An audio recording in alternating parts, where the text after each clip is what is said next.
On the morning of December 26, 2004, while much of the world was still celebrating the holidays, the floor of the Indian Ocean suddenly shifted. It began deep beneath the sea, far from sight, far from sound, where two massive sections of the Earth's crust had been locked together for centuries. Off the western coast of northern Sumatra, the Indian plate had been slowly forcing itself beneath the Burma microplate. The pressure had been building year after year, silent and invisible, until the rock could no longer hold. At 7:58 a.m. local time, the fault ruptured. In seconds, a fracture tore through the seabed for more than 1,300 kilometers. Entire slabs of the ocean floor jerked upward by several meters.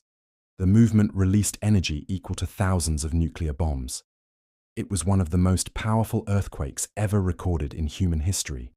The shaking lasted nearly 10 minutes. Seismographs across the planet registered it. Seismic activity is spiking violently. It's off the charts! Alert the teams! The earth itself vibrated. Buildings collapsed in Banda Aceh. Roads split open. People ran into the streets, confused and terrified as the ground rolled beneath their feet. But the worst danger was not the shaking. It was the ocean. When the seabed rose, it pushed billions of tons of water upward. That displaced water had nowhere to go except outward. The energy raced across the Indian Ocean in every direction at the speed of a jet airliner. At first, nothing looked unusual from shore. The surface seemed calm. Fishermen continued working. Families walked beaches. Children played in the sand. They had no warning. There was no regional tsunami alert system, no sirens, no official evacuation orders. Most people did not even know what a tsunami was. Minutes later, strange things began to happen. In parts of Thailand and Sri Lanka, the sea suddenly pulled back. Water retreated hundreds of meters, exposing coral reefs, rocks, and flopping fish. Curious onlookers stepped forward to investigate.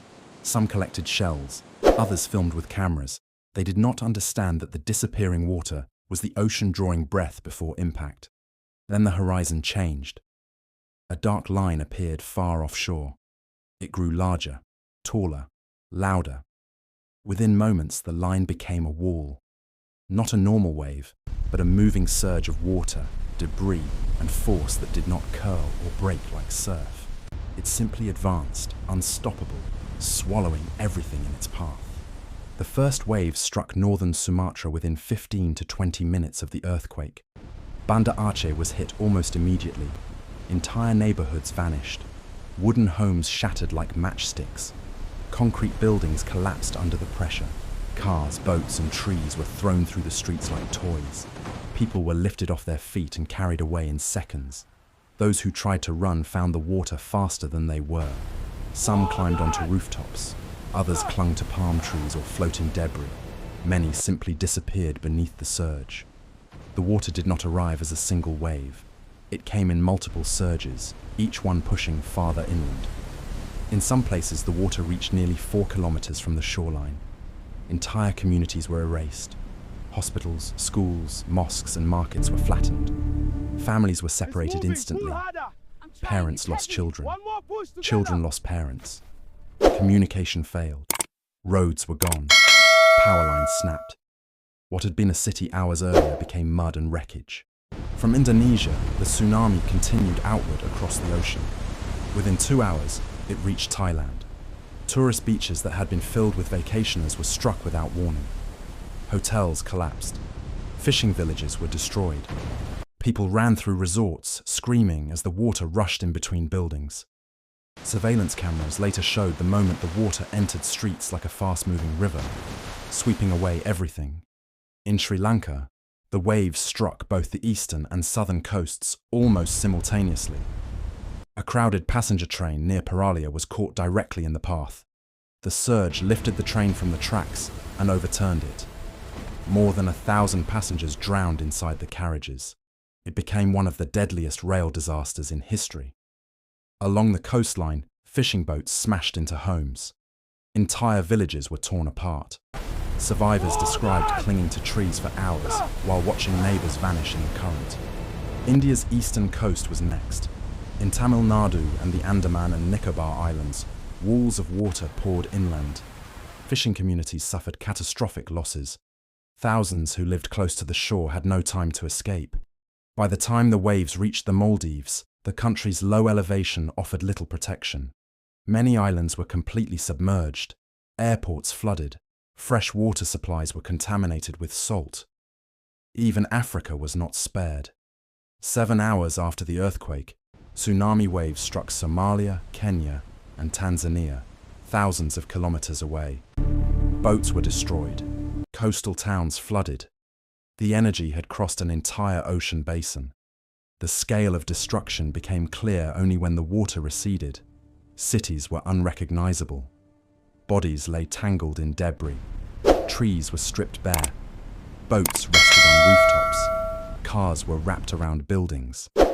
The air smelled of salt, mud, and fuel. Survivors wandered in shock, searching for missing relatives. Aisha! Karim! Aisha! Karim! Many called out names for hours. Some dug through rubble with their hands. Hospitals that remained standing were overwhelmed. There were not enough doctors, not enough medicine, not enough clean water. This will help. We're out of morphine! The risk of What now? disease spread I don't quickly. know. Just keep them stable. Mass graves were dug because there were too many dead to identify individually. Across the region, communications were down. Governments struggled to understand what had happened.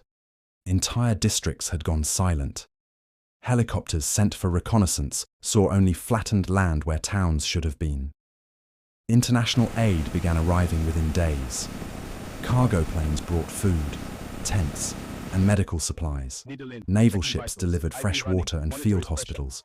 Rescue teams from dozens of countries searched through debris for survivors. But for many, help came too late. The final death toll continued to rise for weeks. Indonesia suffered the greatest losses, particularly in Aceh province. Sri Lanka, India, and Thailand followed. Smaller numbers were recorded across more than a dozen countries. By most estimates, over 230,000 people were dead or missing. Millions were displaced. It was one of the deadliest natural disasters in recorded history. Scientists later determined the earthquake measured between magnitude 9.1 and 9.3. Confirmed. It was so powerful that it slightly altered the Earth's rotation and shortened the length of a day by microseconds. The planet itself had shifted. In the months that followed, mass reconstruction began. Temporary camps housed survivors. International donations funded new homes and schools. Early warning systems were installed around the Indian Ocean to detect future tsunamis. Seismic monitoring networks were upgraded. Coastal education programs taught residents what to do if the sea suddenly retreated. Evacuation routes were marked. Sirens were installed. The goal was simple: never again without warning. But for those who lived through that morning, the memories did not fade. Many survivors spoke of the same moments. The strange quiet after the earthquake, the sea pulling back, the sound like thunder growing louder, and then the wall of water. Some remembered holding onto strangers' hands as they ran. Others remembered climbing trees or floating for hours on pieces of wood. Many never found the people they were searching for. Entire generations were changed. Children grew up without parents. Parents rebuilt homes without children. Fishing communities that had existed for centuries were forced to start over from nothing. Memorials now stand along many of those beaches, names carved in stone, dates frozen in time.